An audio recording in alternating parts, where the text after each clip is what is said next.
Kali ini saya akan membawakan film bertema Yakuza lagi yang berjudul Hell Dogs yang dirilis tahun 2022. Film ini bercerita tentang seorang mantan polisi teladan yang berubah menjadi pembunuh paling kejam setelah kekasihnya meninggal ditembak gerombolan perampok. Suatu hari, dia ditangkap dan dijadikan agen rahasia untuk menyusup ke dalam klan Yakuza terbesar di Jepang.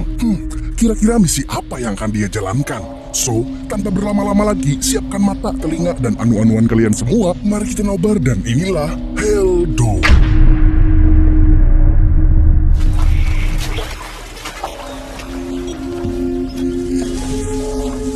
Pria kekar yang hanya mengenakan kaos kutang ini bernama Goro. Suatu hari, dia datang mengunjungi Mad Dog si anjing gila, seorang penjual pelet ikan gurame. Kemudian, kita tahu kalau Goro adalah seorang pembunuh. Keluarga dan teman Mad Dog sudah dia habisi. Kini, giliran Mad Dog untuk dieksekusi. Entah apa alasannya, yang jelas Goro terlihat sangat mengerikan.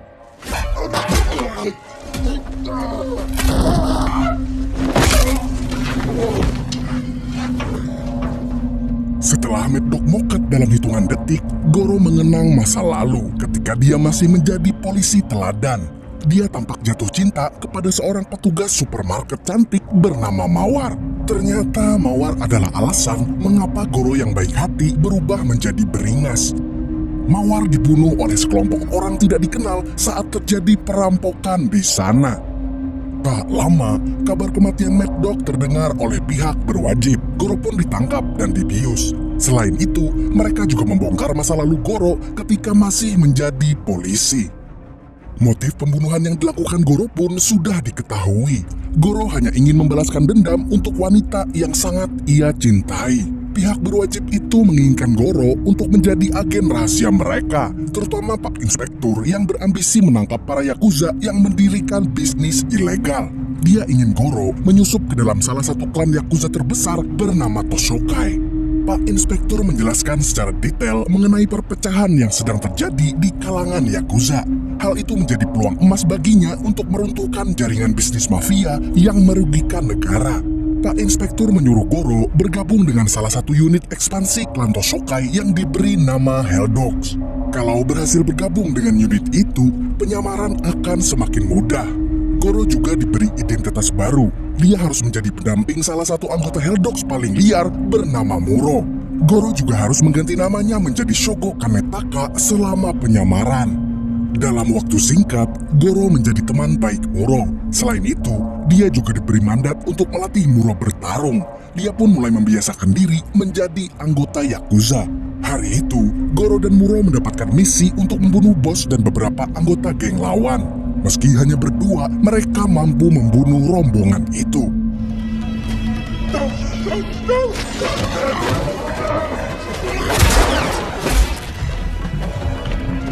Selain ahli dalam membunuh, Goro dan Muro juga sangat ditakuti oleh para bawahan. Karena sekalinya mereka mengacau, Muro yang edan sejak lahir itu bisa menghabisinya. Setelah pulang, Goro melapor kepada Paijo, salah satu petinggi Toshokai, bahwa pembunuhan telah sukses dilakukan. Sementara itu, dia juga melaporkan hal tersebut kepada Pak Inspektur.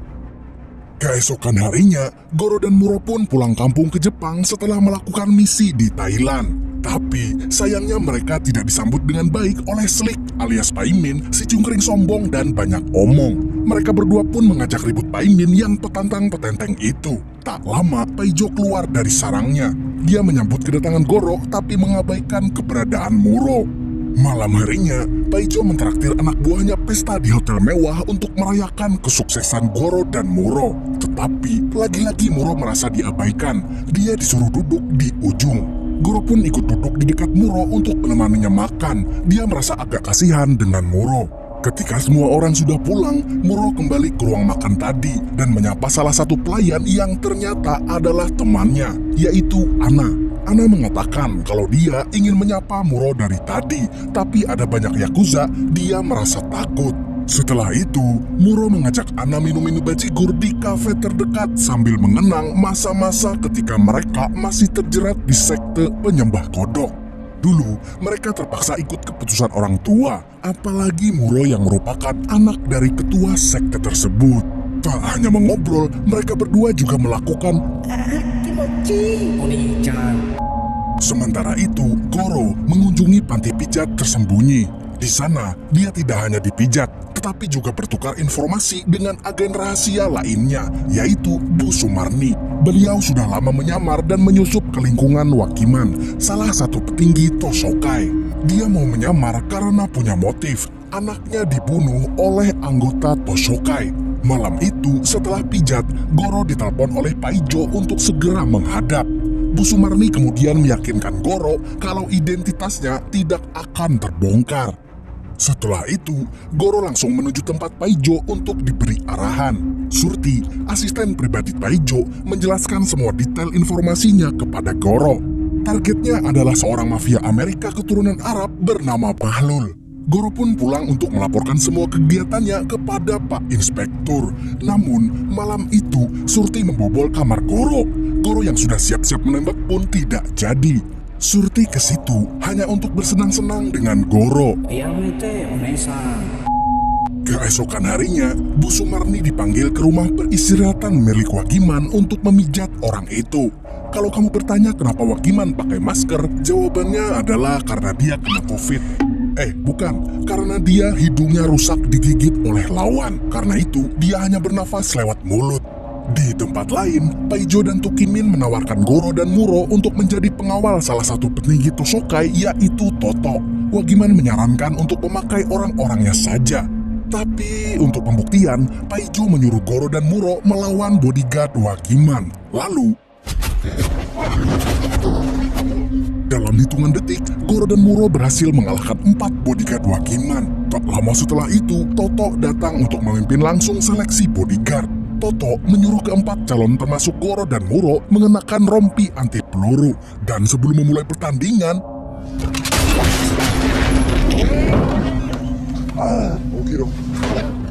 dalam keadaan lemah, mereka berempat harus berduel satu sama lain. Goro dan Muro pun menang dan terpilih menjadi bodyguard Wakiman. Goro dan Muro pun diberi arahan singkat oleh Tokimin. Mereka berdua akan bertugas mengawal Toto mulai hari itu.